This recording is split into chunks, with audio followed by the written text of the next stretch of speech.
Social मिडियामा viral हुने video जसमा एउटा पेंगुइन आफ्ना समूह छोडेर अन्टार्कटिकाका पहाडतिर एक्लै हिँड्न थाल्छ। धेरै मानिसहरूले यसलाई मानव व्यवहारसँग रिलेट गरिरहेका छन्, जस्तै डिप्रेसन, एक्लै बस्नु वा कुनै डर बिना यति ठूलो निर्णय लिनु। तर वास्तविकता केही फरक नै दृश्य प्रस्तुत गर्छ। यो 2007 मा रिलिज हुने documentary encounter at the end of the वर्ल्डको एउटा सीन हो, जसलाई जर्मन फिल्ममेकर वर्नर हर्जोगले रिलिज गरेका थिए। तर कसले जान्थ्यो कि करिब 20 वर्षपछि यस डकुमेन्ट्रीको एउटा क्लिप सोशल मिडियाको जिनत बनाउनेछ। यस मासूम जनावरको रहनसहन र यसको नेचरमा यति धेरै पीडा र बलिदानहरू छन् कि विश्वास गर्न गाह्रो हुन्छ। न्यू भिडियोका भिडियोहरूमा एकपटक फेरि स्वागत छ। दर्शकहरू, 2007 मा जर्मन फिल्ममेकर वर्नर हर्जोगले आफ्नो डकुमेन्ट्रीमा यस्तो दृश्य प्रस्तुत गरे जसले 2 दशकपछि इन्टरनेटको दुनियाँमा ठूलो प्रश्न चिन्ह छोडिदियो। यस क्लिपमा एउटा एडली पेंगुइनलाई आफ्नो कलोनीबाट अलग भएर समुद्रको सट्टा अन्टार्कटिकाको पहाडी इलाकातिर जाँदै गरेको देखाइएको छ। साउथ पोलमा समुद्र यी पेंगुइनहरूका लागि खाना र जीवनको झरिया हुन्छ।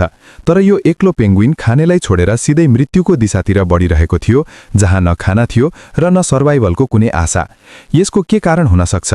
यसको लागि हामीले पेंगुइनको नेचरबारे जान्नुपर्छ। किन यो जीव समुद्र छोडेर अन्टार्कटिकामा 100 किलोमिटर भित्र बस्न बाध्य छ? अन्टार्कटिका पृथ्वीको त्यो हिस्सा हो जहाँ कुदरतले कुनै जीवित प्राणीका लागि कुनै गुन्जाइस राखेको छैन। यो संसारको सबैभन्दा चिसो, सबैभन्दा सुक्खा र सबैभन्दा तेज हावा चल्ने महादेश हो। यहाँ हरिकेन जत्तिकै तेज हावासँगै तापक्रम -90 डिग्री सेल्सियससम्म झर्नु सामान्य कुरा हो। यति धेरै चिसोमा मानव शरीर राम्रोसँग ढाकिएको भएन भने 10 सेकेन्डमै फ्रिज हुन थाल्छ। यहाँसम्म कि उम्लिरहेको पानीको गिलास हावामा उछालियो भने जमिनमा खस्नु अघि नै फ्रिज हुन्छ। तब प्रश्न उठ्छ कि पेंगुइनहरूले यस जानलेवा चिसोलाई आफ्नो घर किन बनाएका? यसको उत्तर पेंगुइनको दुश्मन र तिनको खानामा लुकेको छ। अन्टार्कटिकाको जमिन भले बन्जर र मृत्युको घर हो, तर यसको वरिपरिको समुद्र जीवनले भरिएको छ। यस ठण्डा ओशनमा साना झिंगा जस्ता माछाहरू यति ठूलो संख्यामा हुन्छन् कि यी पेंगुइनहरूका लागि खानेको खजाना हो। तर यहाँ बस्नुको मुख्य कारण पेंगुइनका दुश्मन हुन्, किनकि यी जनावर न तेज दौडन सक्छन् न हावामा उड्न सक्छन्। यही कारण हो कि यदि यी अन्य ठाउँमा हुन्थे भने सायद जंगलका शिकारी जनावरहरूले तिनीहरू वा तिनका अण्डा खाइदिने थिए। पेंगुइनको भाग्य भनेको अन्टार्कटिकाको सख्त चिसोमा अन्य कुनै खतरनाक जनावर कदम पनि राख्न सक्दैन। त्यसैले पेंगुइनहरूले यस खतरनाक चिसोलाई आफ्नो ढाल बनाएका छन्। कुदरतले पनि तिनीहरूमा यस्तो चिसोसँग लड्ने शक्ति राखेको छ। पेंगुइनको छाला मुनि बोसोको मोटी लेयर हुन्छ, जसलाई ब्लबर भन्छन्, र तिनीहरूको प्वाख यति घना हुन्छ कि बर्फिला हावा शरीरसम्म पुग्दैन। यद्यपि अन्टार्कटिका पेंगुइनको लागि कुदरतको उपहार हो, तर कुदरत कुनै पनि कुरा निशुल्क दिँदैन।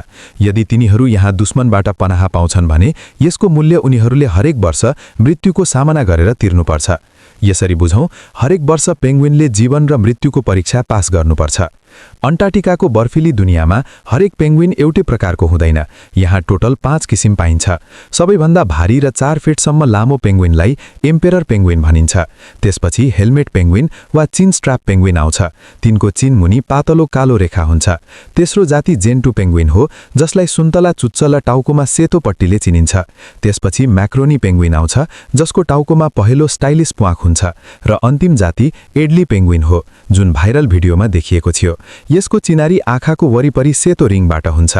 संसारमा कहीँ पनि जाडो सुरु हुँदा जनावर र चराहरू न्यानो ठाउँतिर जान्छन्, तर अन्टार्कटिकामा यसको बिल्कुल उल्टा देखिन्छ।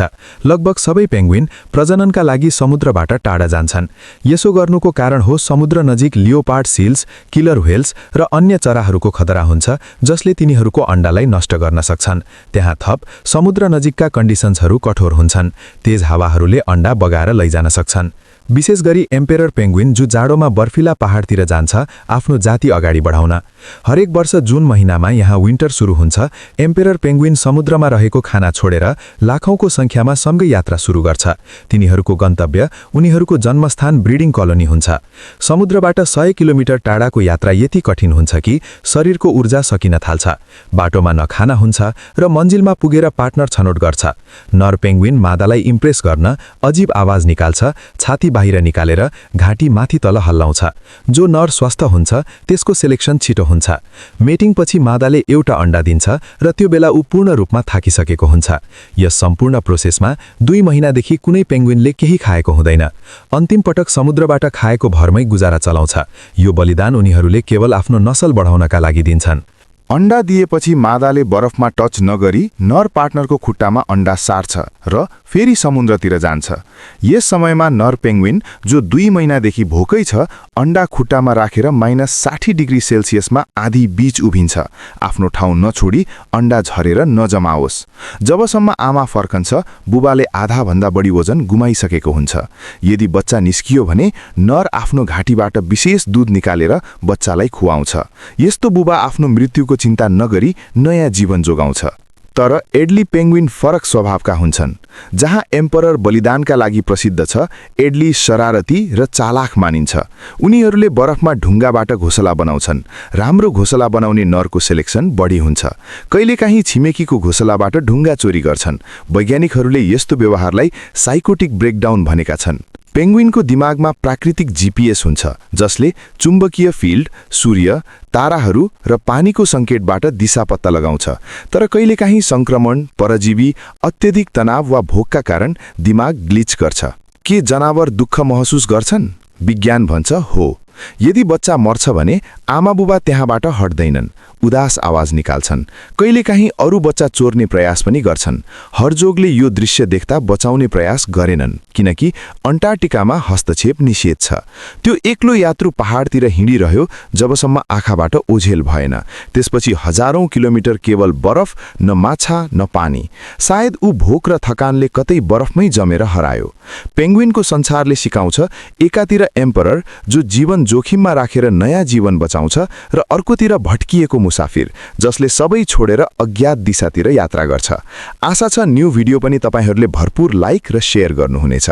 तपाईहरूको मायालु कमेन्टका लागि धन्यवाद। भेटौँला अर्को शानदार भिडियोमा।